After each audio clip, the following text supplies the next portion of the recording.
Nous sommes très heureux de vous retrouver une fois encore sur votre télévision Congo Essengo officielle plus télévision, la chaîne qui vous donne des informations politiques, sociales, religieuses, musicales à travers la République démocratique du Congo et pourquoi pas dans le monde. Très chers téléspectateurs, nous sommes très heureux de vous retrouver pour partager avec vous encore l'actualité ce mardi 21 septembre 2021. Vous savez, une semaine après la marche de la MOCA, la marche du 15 septembre, le mercredi passé, c'était à la rentrée parlementaire. Qu'est-ce qui s'est passé? La marche a été étouffée.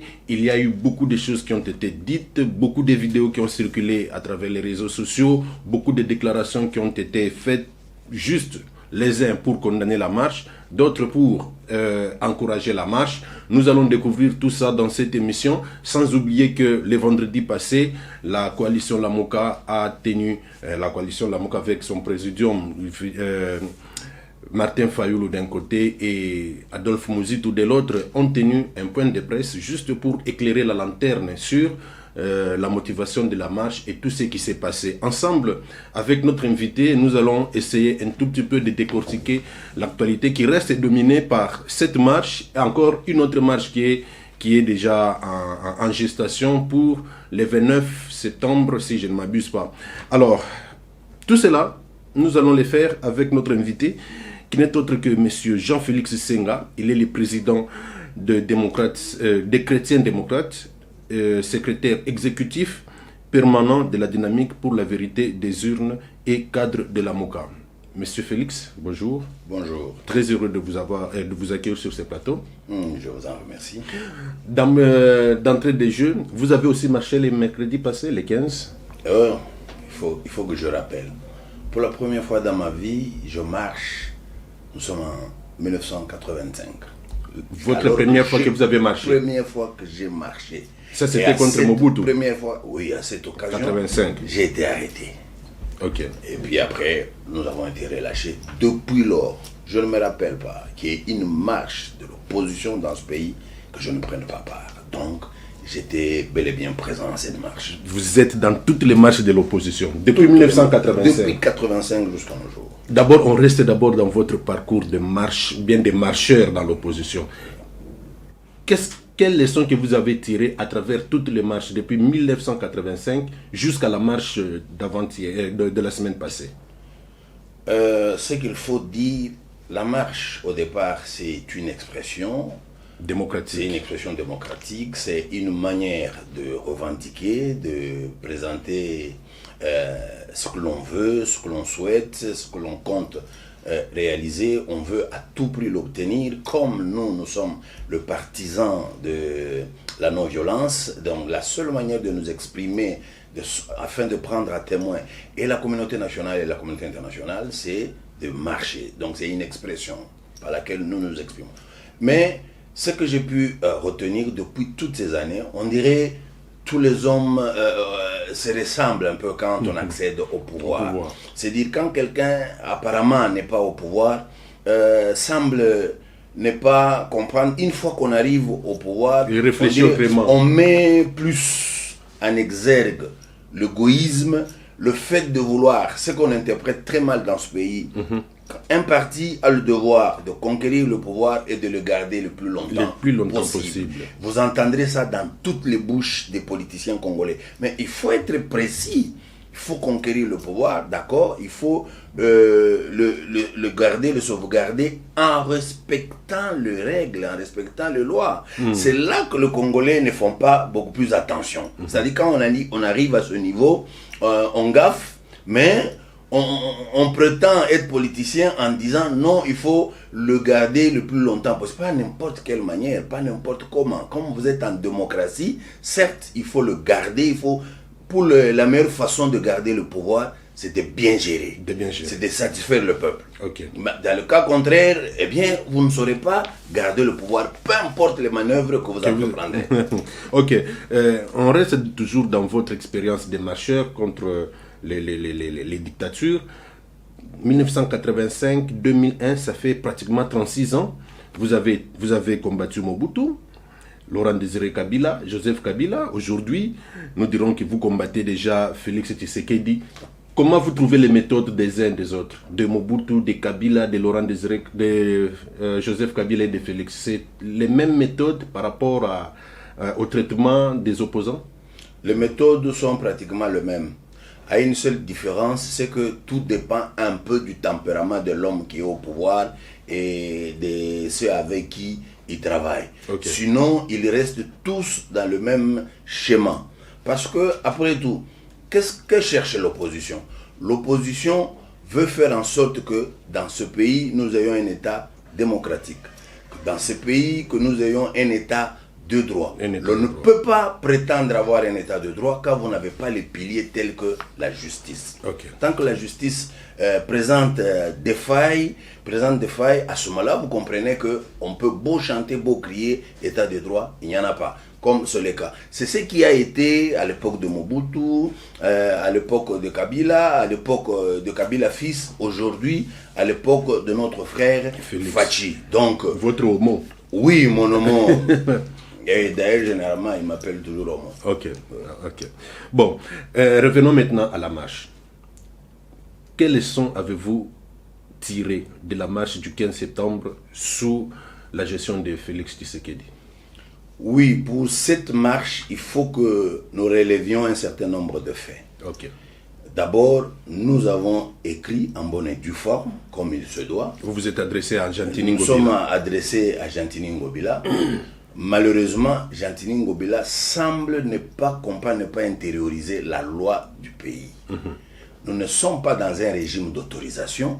Nous sommes dans un régime d'information. Vous informez l'autorité urbaine. Nous informons l'autorité urbaine. Il vous donne les garanties sécuritaires. Les dispositions sécuritaires pour encadrer la marche. Malheureusement, il a commencé d'abord par évoquer la pandémie pour ne pas nous autoriser. Pour ne pas pour ne pas mettre en place les dispositions sécuritaires. Mais en même temps, à la veille, le dimanche, c'était un meeting où on a vu la présence du président de l'Assemblée nationale, Mbosso, c'était au Kanluka. Et bien avant ce meeting, il y a eu un méga concert où il y avait plus de 10 000 personnes qui étaient côte à côte. À ce moment-là, M. Ngobila oubliait que la pandémie existait. À ce moment-là, la pandémie s'est endormie. Mais quand il a s'agi de la Mouka, il s'est rappelé que la pandémie existait. Il a dit, à cause de la pandémie, je ne sais pas me permettre. Comme nous avons fait pression, nous avons presque contacté toutes les agences, nous avons contacté la CPI, l'Agence des Nations Unies, les droits humains et consorts. Je crois que nous avons fait une pression telle que Ngobila a eu peur. Il a reculé. C'est ainsi qu'il procède d'abord par une manœuvre pas catholique. Ngobila invite les gens de Nojek, les autres partis de FCC pour conférer avec. C'est dans ces entrefaits qu'une dame qui travaille au gouvernorat, quand elle apprend que ça va se passer comme ça, il fera un message au secrétaire général de Nouvel Élan. C'est dans une certaine relation que le message lui est parvenu. Ce n'est pas dans l'officiel qu'il a été invité. C'est alors qu'il se rendra là-bas. Malheureusement, si c'était une invitation, il fallait que ce soit et le secrétaire général de Nouvel Élan et celui de l'ESID, parce que ce sont les deux qui avaient signé la lettre que nous avions déposée au gouvernorat. Arrivé là-bas dans ces entrefaits, ils trouvent Ngobila leur dit « Oh non, la marche est reportée, il ne sait pas prendre acte, ainsi de suite, si on pouvait repousser. » C'est là qu'il en profitera pour s'adresser au secrétaire général des Nations de Nouvel Élan pour lui dire « Est-ce que ce ne serait pas possible que la marche, que vous repoussiez votre marche au 17 ?»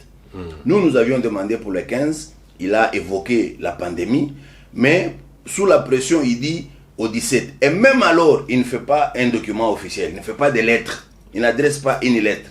Pourtant, bien qu'on organise cette rencontre-là, nous avions déjà rédigé la deuxième lettre dans laquelle nous nous plaignons du fait que les 72 heures étaient écoulées et que nous n'avions pas de réponse. Et comme nous avons adressé la lettre directement, c'était le 10, il antidate aussi une lettre pour le 8.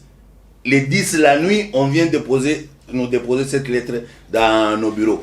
Vous comprenez qu'il y a eu d'abord une manœuvre, une façon de faire qui n'est pas catholique, qui n'est pas honnête, qui ne fait pas honneur à la fonction de gouverneur. C'est ça. Ça, les gens doivent le retenir. Mais nous avons dit, non, peu importe, avec toute la mobilisation, tout le travail que nous avons fait sur le terrain, nous ne pouvons pas reculer, d'autant plus qu'il n'y a pas un document officiel qui nous demande, voilà, nous vous réservons telle date. Il n'y en avait pas.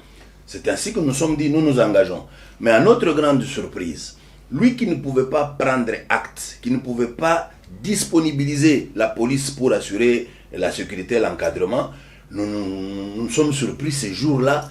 Je n'ai jamais vu un dispositif sécuritaire comme celui-là.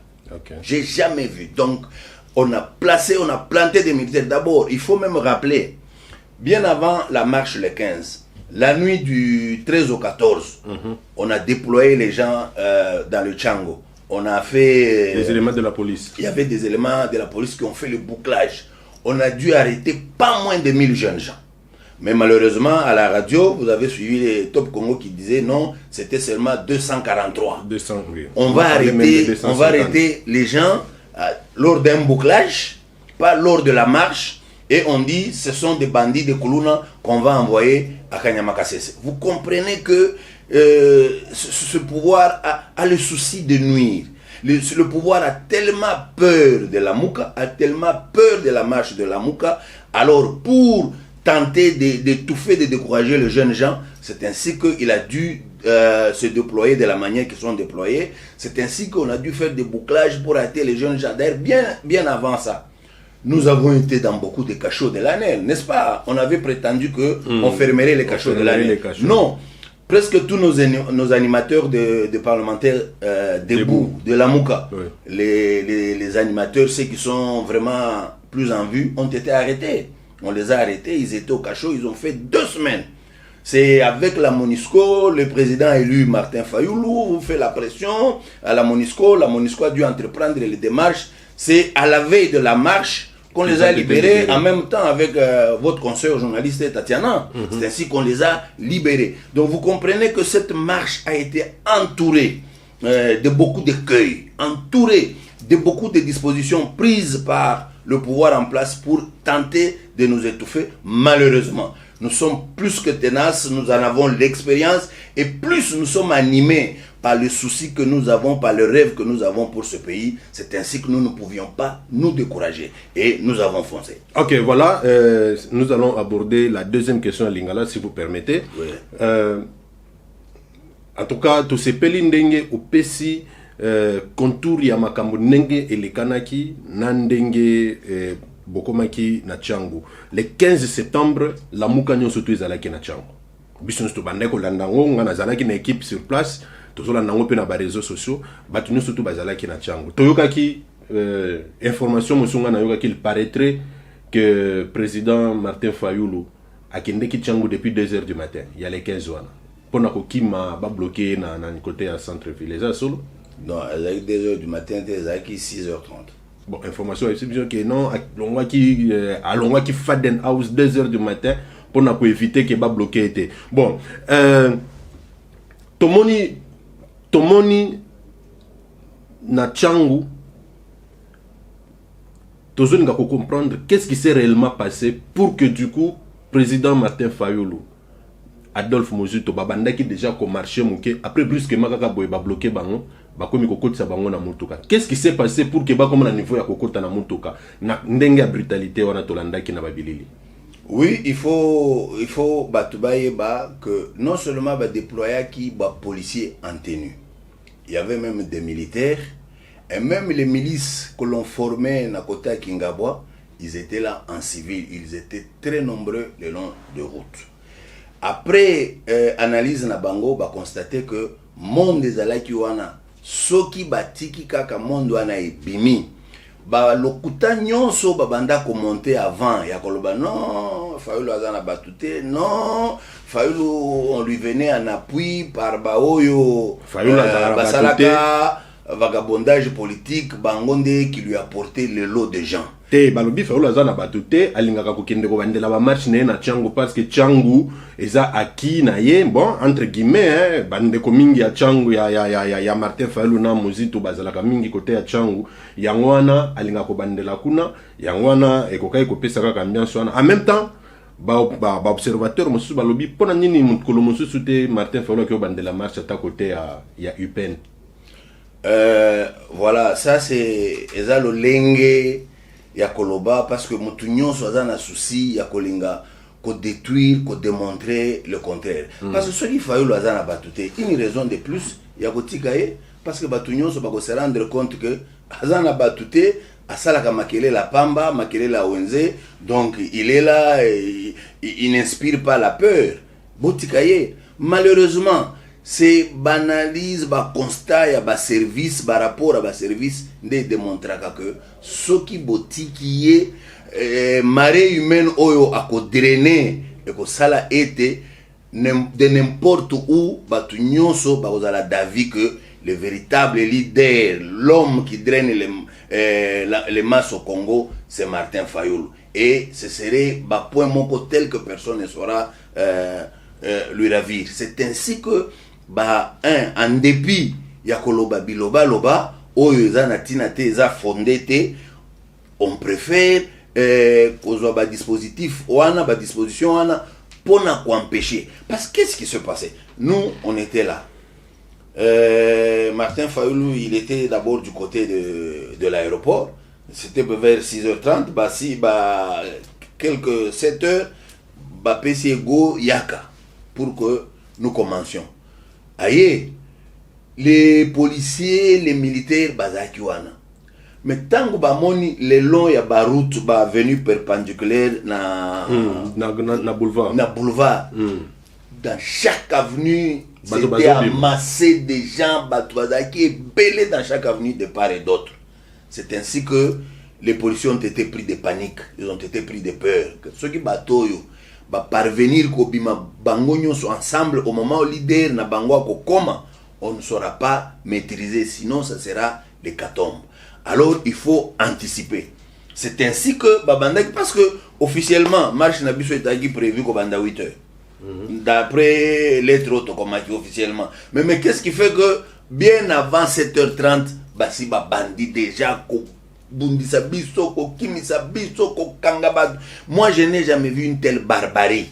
La manière dont on arrêtait les gens, on les jetait dans les véhicules de la police et consort. Je n'ai jamais vécu une telle barbarie. Il y a des gens qui ont été blessés, il y a des gens qui ont été maltraités, et même les passants, les simples passants, les dames, je me rappelle, il y a une femme qui venait du marché, je suis allé même, on s'est chamaillé. Heureusement, le colonel qui était posté là-bas était un peu plus compréhensif. C'est ainsi qu'on a dû libérer la femme. Alors, je disais que Bobangi wana yakomona président élu entraîner monde wana après lui de salaki que anticiper action na bango, il y avait une brutalité du jamais vécu. Du jamais vécu. On a tabassé, on a molesté, et plus encore comme notre police elle est ce qu'elle est, alors on a fait les razzias, pareil à Batoubanini, tout a été emporté. Oui, oui. Voilà, c'est la scène que nous avons vécue. C'était tellement horrible, on ne s'attendait pas à ça. Malgré ça, nous avons été tenaces. C'est ainsi que, tout ce qui s'est passé, tout ce qui est arrivé. Faire Martin Fayulu faire ce qu'il est en train de faire, ça ne vient pas de l'apprentissage. Ça ne vient pas seulement d'un simple courage, une témérité comme ça. Non, d'abord ça vient du plus profond de lui-même, la conviction qu'il a que si nous Congolais, nous ne faisons rien pour ce pays, personne ne viendra délivrer ce pays, personne ne viendra mettre ce pays sur les rails. Sur les rails. Voilà. En tout cas, merci beaucoup, Président Jean-Félix Senga. Mais je tiens aussi à rappeler que brutalité à la police est affectée comme politicien et affecté nabiso journaliste, parce que notre confrère Patient Ligodi a été vraiment bousculé jusqu'à se retrouver dans l'hôpital, dans l'andaki, image, comment il a même subi perfusion, tout simplement pour dire que asubisaki bakumoko ya makasi oyo déjà kotala patient ligo dinenga za la kabo e makofi na nzoto na ye eza lokola bobomi ndambo. Alors président Félix Senga, na zone dima ba image pezo la kisa marche ya Lamuka, ça dépend d'une personne à une autre. Ngana kolobate ki zala ki réussite ou bien zala ki échec, mais ou sinon bozo monate que marche ya Lamuka, prenons le cas que c'était une réussite. Et Koko m'a entaché dans la déclaration du président Fayulu. D'abord, bon, ngana landaki na point de presse a justifié Bololé, mais Bololé na lingala ya ba kinois ça passe autrement à se justifier. Pourquoi bomonite que ba propos na wana ya ko qualifier ba policier de Bololé na ya ko oyo batumsu balobi que c'est une vie privée ya Félix Tshisekedi ya kolobake les certains dirigeants du monde laissent les présidents voyager et ne fait que draguer les petites filles. Pona nini akoma kita niveau na, c'est-à-dire quand les kaki ou bien aperdaki ba pédale ne balobara lopoto. Ce n'est pas que aperdaki ba pédale. Il a fait un âme et conscience. À un moment donné, c'est que Bato Sengeli va comprendre. Biso ba politicien tant que tozalaka na terrain, et to mimona que toyebi on toza conscient que ba risque nyonso tozo prendre o eko komema ba conséquences pour ce qui concerne vie na biso, santé na biso, ba famille na biso, ba retomber ba conséquences. Ce n'est que la famille qui peut en vivre. La famille restreinte. La famille restreinte qui peut en vivre subir, les conséquences. Oui. Mais, tango ba policier, ba militaire, ba toa ba renseignement, ba zo comprendre que combat otozo mené, et li tomba nango, ce qui y aboutir, parce que nous tenons à ce que ça aboutisse, et qu'on a un bénéfice ya batunyos. Mais se comporter comme si tabasser, nuire, faire du mal apporte un satisfecit chez un policier, c'est quelqu'un de renseignement, c'est ce qui est un peu ahurissant. Hein? Ça, comprenez que c'est comme ça que nous le comprenons. C'est pourquoi même dans le passé, vous avez appris et quelqu'un d'autre qui dit au policier Boza Banyama. C'est à un moment donné où dit, vous semblez ne pas comprendre l'action que nous menons aujourd'hui. Ce que nous menons, les gens ont tendance à dire, oui, Azoluka, voilà. Ezaka Bitumba ya pouvoir. Ce qui reste vrai, les gens doivent comprendre. Tout ce que nous avons comme rêve pour ce pays, nous ne pouvons jamais les réaliser tant que nous ne serons pas au pouvoir. Ça, il faut que les gens le comprennent. Et une fois que nous sommes au pouvoir, le souci, c'est de faire changer la situation pour que tous les Congolais se retrouvent. Soient contents d'être Congolais dans leur pays. Mais quand il y a d'autres personnes qui semblent ne pas comprendre ça, à un moment donné, ça semble nous mettre hors d'état. Ça révolte, oui. Mais, pour ce qui concerne encore Martin Fayulu, il faut comprendre. Il ne faudrait pas que les gens prennent Martin Fayulu comme tous les autres politiciens qui marcheraient normalement. Martin Fayulu, c'est d'abord quelqu'un qui a été élu par le peuple avec plus de 62% dans ce pays. On l'a privé, on lui a empêché d'exercer son pouvoir. Donc son état psychologique n'est pas comme le mien, n'est pas comme celui du coordonnateur Mouzito. N'est pas comme celui de quelqu'un d'autre. D'abord, il faut replacer d'abord ça dans ces contextes-là, dans les contextes de quelqu'un qu'on a arraché le pouvoir. On a volé le pouvoir. Et au-delà de ça, il ne faudrait pas que celui qui a volé le pouvoir soit arrogant, se prenne pour quelqu'un avec sa cohorte comme s'il avait gagné les élections. Ne voyez-vous pas qu'il avait un seul combat? Le combat, c'était que Kabila parte. Bon, si l'un d'eux prenait le pouvoir, pourquoi ça doit déranger l'autre? Parce qu'on lui a volé le pouvoir. Ça, c'est de 1. De 2, on sent que dans beaucoup de déclarations de Martin Fayulu qui dérangent, Adolphe Mouzito est dans l'ombre. J'ai comme l'impression que Adolphe Mouzito joue beaucoup plus à la prudence que Martin Fayulu qui des fois se laisse emporter par la colère que vous évoquez ici, par l'état psychologique qui n'est plus ce qu'il devrait être parce qu'on lui a volé le pouvoir. Est-ce que ça en fait, ce genre de déclaration, si ça s'est multiplié, ça ne va plus lui profiter finalement?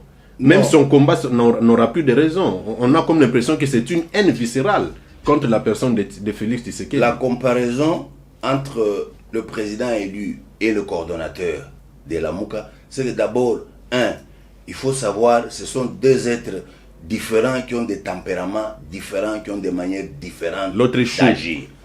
Oui, l'un il est chaud, il est trop chaud, l'autre il est mou, il est calme, il observe. Donc, il faut d'abord replacer les choses dans ce contexte. Donc, les tempéraments sont différents, donc c'est normal qu'ils réagissent différemment.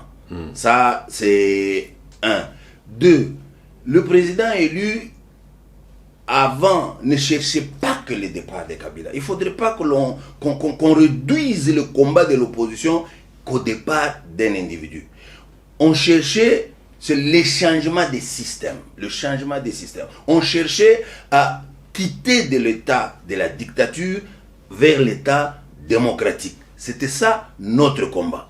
Ça, c'est deux. Trois, pour accéder au pouvoir, nous avons quand même une constitution dans son préambule qui dit clairement que pour accéder au pouvoir, il faut gagner les élections. Donc, il faut avoir les suffrages du peuple. Il faut que le peuple vous élise. C'est-à-dire, la manière dont M. Tshilombo est passé au pouvoir, c'est venu d'un deal entre un M. Kabila qui n'a pas respecté la souveraineté du peuple. Il a passé outre, il s'est pris lui pour un dieu au Congo. Quand le peuple décide ceci, lui passe outre et décide autrement, il impose quelqu'un. Ça, c'est aussi un autre aspect qu'il ne faudrait pas que les Congolais occultent. On doit en tenir compte. C'est tout ça, c'est la somme de tout ça qui fait, qui explique, qui justifie la manière dont nous combattons aujourd'hui. Donc, on combat parce qu'on veut qu'il y ait un changement des systèmes. On combat parce que pour qu'on change les systèmes, nous devons respecter certaines règles. Quand on est en dehors des règles, on ne peut pas accepter, quand bien même vous serez notre frère, notre ami. Voilà comment nous expliquons les choses. On nous dit qu'il ne nous reste que 2 minutes. Parlons un peu de la marche du 29. Oui. Le 29. Vous avez déjà informé les gouverneurs. Ça partira d'où ici on ne parlera pas de stratégie, mais comment vous tenez à organiser cette marche pour que normalement vous allez aussi corriger les erreurs du 15, s'il y en a de votre côté. Comment ça va se passer le 29? Oui, nous sommes déjà à l'étude, nous travaillons pour voir où ça partira d'où où on a affaibli, où peut-être on n'a pas bien peaufiné les choses, mais sinon je crois dès aujourd'hui la lettre sera au bureau du gouverneur pour lui annoncer officiellement, publiquement, en respectant les règles comme nous insistons. Et la marche, nous la ferons, nous prendrons le même itinéraire que le 15. Toujours la Tchango. Nous commençons par Tchango vers Palais du Peuple. Vers Palais du Peuple. J'allais partir vite en besogne. Est-ce que l'objectif c'était de déposer un mémo à l'Assemblée nationale? Est-ce que ça a été fait? L'objectif n'était pas de déposer un mémo à l'Assemblée nationale. Vous décriez... Ça c'est la compréhension peut-être du général Kassongo qui prend les choses comme ça. Nous, notre objectif c'était de dire haut et fort: arrêtez le théâtre que vous êtes en train de faire. Non à la CENI politisée. Il n'y a aucun mal à faire en sorte que la CENI soit dépolitisée. Il n'y a aucun mal à faire en sorte qu'il n'y ait pas de glissement. Il n'y a aucun mal à faire en sorte qu'il n'y ait pas de fraude électorale. Mettons-nous donc ensemble de sorte que nous ayons des lois impartiales qui déboucheront sur une CENI neutre, indépendante, qui pourra nous organiser de bonnes élections à l'issue de laquelle il y aura la paix dans ce pays. C'est ça notre... De tous ces éléments que vous évoquez, le pouvoir en place dit non. Le pouvoir en place n'a pas l'intention d'avoir une CENI dépolitisée. Encore que ça aussi, c'est une question que moi, dans le débat que j'ai fait, j'ai dit que ça serait impossible. Monsieur Jean-Félix Senga, en âme et conscience, en tant que politique, vous êtes un politicien chevronné, vous venez de l'évoquer vous-même depuis 1985 jusqu'à ce jour. Pensez-vous que dans un pays, en Afrique encore, on peut avoir une CENI avec un président de cette structure totalement apolitique, qui ne serait pas d'une tendance politique quelconque? Vous êtes sûr, en âme et conscience,